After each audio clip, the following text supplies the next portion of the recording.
যে দুই দলে দুই ছাত্রের কিন্তু আজকের ক্যাপ্টেন। আরেকটা মজার বিষয়, দুই দলে দুইজন সুমন রয়েছে, একজন বাংলাদেশ সেনাবাহিনীর জার্সি নাম্বার 9, অপরপক্ষে যিনি জার্সি নাম্বার 9 তিনিও সুমন, তিনি হলেন নওগাঁ যুবরাজ। দুই দিকে দুই সুমন রয়েছে, তাদের জার্সির নাম্বার কিন্তু একই, সুন্দর মন্দার, তাদেরকে বলা হয় সুমন।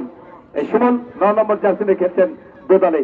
আজকে মঞ্চে রয়েছে সুমন সরকার। এরকম মানুষ কিন্তু আমাদের দরকার, ক্রীড়া প্রেমিক যারা, আজ তারা কিন্তু মঞ্চকে অলঙ্কৃত করেছেন। শ্বাসরুদ্ধকর খেলাটি হবে আজকে। আমাদের অতিথি মন্ডলী বক্তব্যের শুরুতেই বলেছে যেটি একটি অসমাপ্ত খেলা।